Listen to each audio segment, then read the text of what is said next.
आदरणीय प्रधानमंत्री जी ने 2047 देश के प्रत्येक नागरिक को एक लक्ष्य के रूप में दिया है। यह देश जब अपनी आजादी का शताब्दी महोत्सव मना रहा होगा 2047 में, उस समय कैसा भारत हमें चाहिए? एक विकसित भारत। विकसित भारत हम सबका संकल्प होना चाहिए। विकसित भारत का संकल्प का मतलब सबसे बड़ी भूमिका होगी नागरिक कर्तव्य की। एक नागरिक के रूप में हम अपने कर्तव्यों का निर्वहन कितनी ईमानदारी के साथ कर पा रहे हैं, और नागरिक कर्तव्य किस रूप में? उसका रूप वही है कि मेरा जो कुछ भी है इस देश के लिए है, इस समाज के लिए है।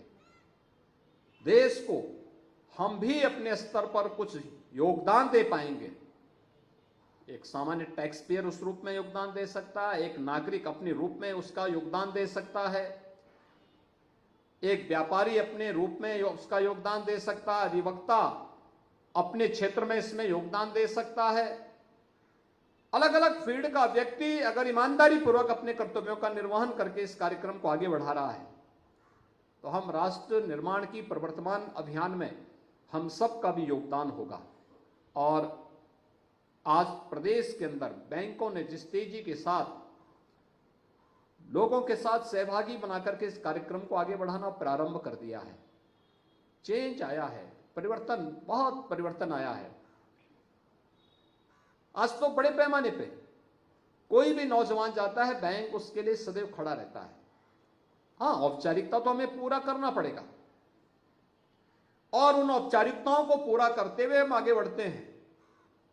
तो फाइनेंशियल इंक्लूजन ने जिस तरीके से प्रत्येक नागरिक के जीवन में परिवर्तन करने का काम किया है, एक बड़ा क्रांतिकारी अभियान है।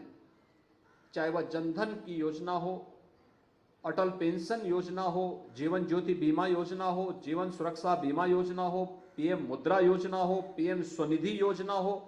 एक स्ट्रीट वेंडर के लिए कोई पूछता नहीं था, आज उस स्ट्रीट वेंडर को भी स्वावलंबन के साथ आगे बढ़ने के लिए वीसी सखी के माध्यम से गांव-गांव में बैंक की आउटलेट खोलने और बैंकिंग सेवा प्रदान करने में मदद मिल गई।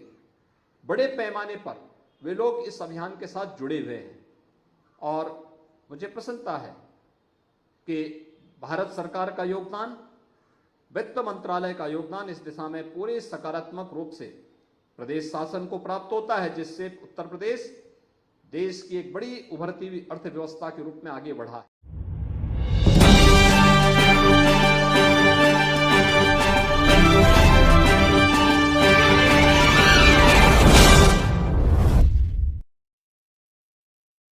नमस्कार, अर्थ 9 भारत देख रहे हैं आप।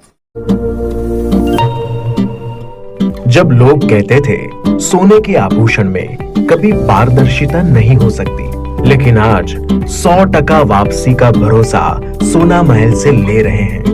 हमने करके दिखाया। लोगों को विश्वास नहीं था कि सोने चांदी के आभूषण कभी ईएमआई पर ले सकते हैं, लेकिन आज हमारे सभी ब्रांच में लोग अपने मनपसंद जेवर ईएमआई पर ले रहे हैं। हमने करके दिखाया।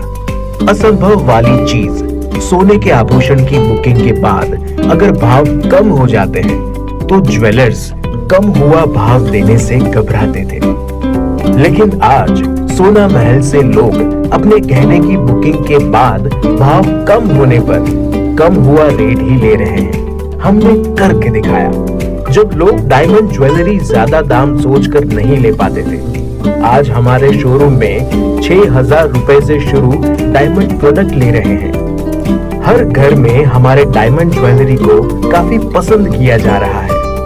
मिडिल क्लास ग्राहक भी हमारे डायमंड ज्वेलरी से अपने शौकों को पूरा कर रहे हैं। हमने करके दिखाया। यूं ही नहीं सोना महल ग्राहकों की पहली पसंद, हमने करके दिखाया। सोना महल, विश्वास परंपरा का।